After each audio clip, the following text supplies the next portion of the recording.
So Redfall just dropped their biggest patch that they could possibly even drop. And I say that for many reasons. Redfall has received some of the most horrendous reviews that a game could possibly receive as of this year, and it even brought out Phil Spencer to even apologize for how bad Redfall was. But the team over at Arcane Studios is finding many ways to save this project that they worked on. Granted, as you already know, this is something they did not even want to do. Some will say it's a little bit forced, but they're trying. So today we're actually going to cover their actual patch updates and actually see how well that they can try to fix it. From what I've seen, like they're hoping for a 60 FPS mode. They've made a lot of changes to the AI. Well, let's hop into it. Let's hop over to their patch update. So as of right now, they have dropped the. They're talking about the AI has been improved, environment stability, multiplayer accessibility, the UI, and various bug fixes. This patch note has dropped as of today, as of this recording, June 12th, and this is the patch release 1.1. Let's go over the gameplay. So we got a meaty amount of gameplay. So they increased the enemy encounter spawn rates across the open world, which is definitely understandable. The spawn rates were, like, when I played it, I've covered this game about 2 times on the channel so far, and I've made the known, like, the enemy encounters are definitely sporadic. So they improved ADS, visibility when looking through sniper rifle scopes, breakable glass without shatter on first impact from all guns. Okay, so making it more realistic. When using additional ammo storage skills, ammo collected above the standard weapon capacity will now persist between gameplay sessions. Players can move without interruption when performing melee attacks against enemies. Bourbon no longer idles in place after performing the Siren ability. Davender's translocate ability is now more reliable when used in a Black Sun boss arena. Okay, very specific. I didn't know that was a problem or not during that boss. Updated various missions descriptions and mission summary text across all languages. Nests now unlock at the correct time when playing in New Game Plus after completing a Voice in the Dark and starting giving you tomorrow or in the reverse order. So both those quests will now have nests unlockable at the correct time when playing in New Game Plus. They have added medical supplies to the path leading up to the Bloody Tom boss arena and the general mission fixes and improvements. So this probably by far, the gameplay overall is probably by far their, but that's just a little bit. They have a whole lot more fixes that they've done, which I feel like those, other than the enemy encounter spawn rates, I feel like that's being like the major thing, because like I feel like the AI was never really a threat. It doesn't really feel like it's taken over town by vampires. But those are just pretty small fixes, so it definitely helps out for people who were having those problems. But let's move over to combat. So they fixed multiple instances of enemies appearing unresponsive in combat, which, oh my god, that is a fix. There's been times a vampire would literally look at me. He would just look at me. I'm looking at him, he's looking at me, and I'm looking back at him. And I swear to god, like, this man didn't even attack me. I'm like, bro, are we cool now? Are we friends? Like, bro, what? And even the soldier dudes, I think they're called the Stalwater military dudes, them dudes, I walk right in front of them, nothing. I'm just like, so are we going to fight or no? So they also said they improved the vampire melee attacks to increase chances of hitting players in the motion. Okay. So more along, like, that's a little bit. So they improved the vampire's melee attacks to increase the chances of hitting players in motion. So that's basically fixing their attacking. Like I said, the vampires will look at you and not touch you. And then when they go to attack you, it's not really menacing, like, oh shit, there's a vampire in front of me. So the cultists and bellwether enemies receive general improvements to their combat behaviors, including faster reaction time. See, I was just bringing it up. They needed faster reaction times. There's no way that the guard should look at me and then I look at him and we're both just like, hey, what's going on? It's like a normal Tuesday. The Rook is now more relentless, will now hunt down all living party members, kill or be killed. Okay.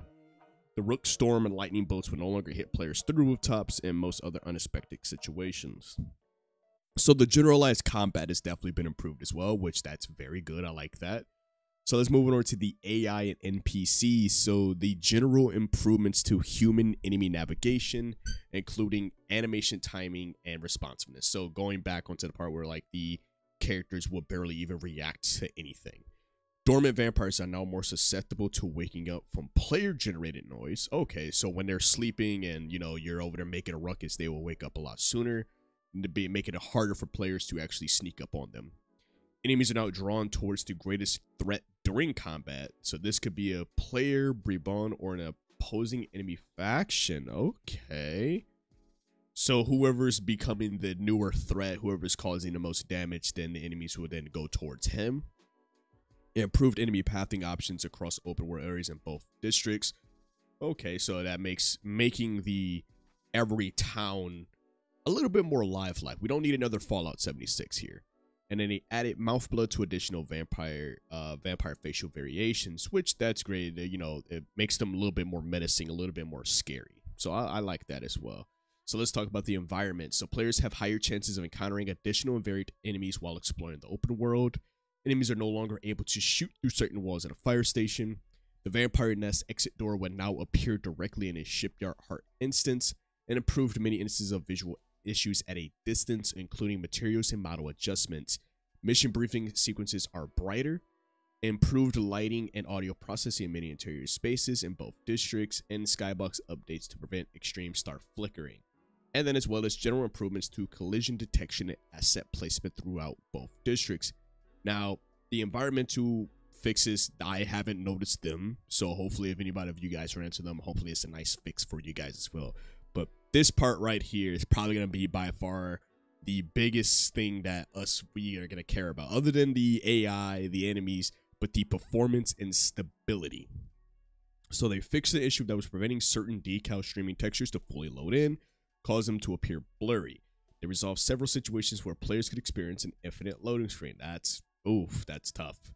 Improved frame rate, performance, and bloody time in Sorcerer Psychic Spaces and boss arenas.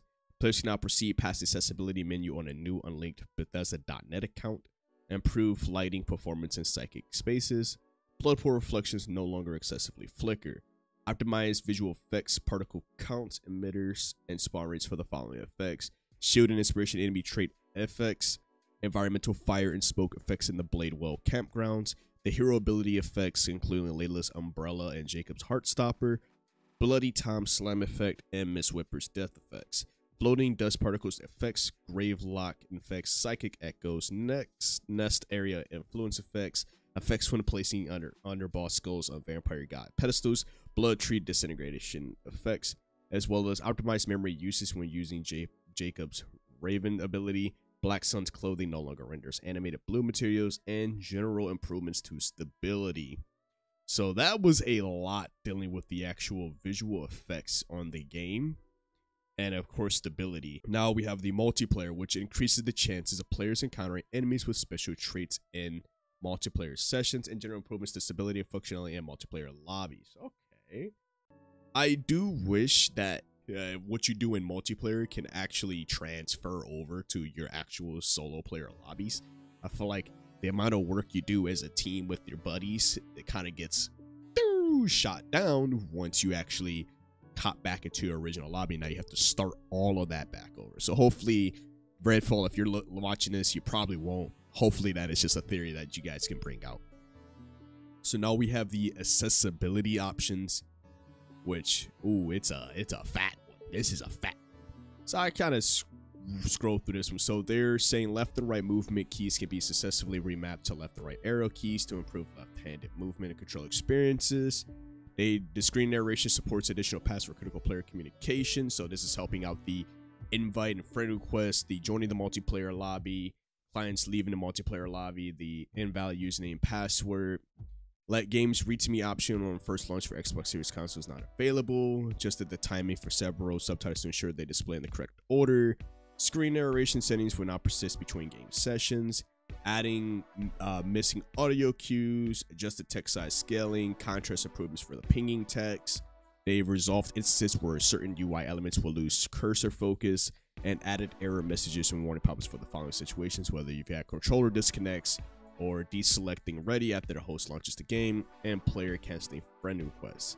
And last but not least, on this meaty patch update, we have the user interface. So tutorial blades are now more responsive in game. Multiple are stacked on top of one another. Settings will revert correctly during active gameplay when canceling the confirm changes prompt. Enemies will no longer lose nameplates and health bar information when canceling fast travel. Weapon loadouts will no longer swap it to weapon inventory when starting new game sessions in quick succession. Save out keys have been added to the keyring, and the Rook Storm meter now appears more consistently in game and in the map. And of course, general improvements to the menu navigation feedback. Now, I want to know what you guys think about Redfall. Does this entire patch update want to have you guys jump back in? I definitely would jump back in because I want to see the overall improvement. They did say that on today's releases of the first patch introduces a lot of incremental fixes that improve Redfall overall. Once available, they will be sharing more information about the future updates, including this 60 FPS mode that I talked about earlier. Now, I know a lot of people were not too happy that Redfall was dropping at 30 FPS, so hearing about the 60 FPS is definitely a especially, you know, most of these AAA games are becoming 30 FPS, like look at Starfall, for an example, but that's a video for another day. Well, other than that, guys, what do you guys think about it? Is something I want to make sure to jump right back into it. I'm actually going to play it just so I can see if there's overall any improvements and make it still a fun open world vampire slaying game. Other than that, guys, it's been your host, KSDTV, here at Chaotic Inc., signing out. Peace. Things I make them manifest. I don't sleep, that's so weak, don't plan to rest. I'm from a hood where you die if you don't pack a vest. No culinary degrees, but whipping crack the best. Chefing, hard times taught lessons. Praying every night to pull up in park Benzes. What's my home is what you call trenches. You wouldn't last a day seeing life through all lenses. It's all tension, no sun, and rain and plenty. Full-time job, still can never make a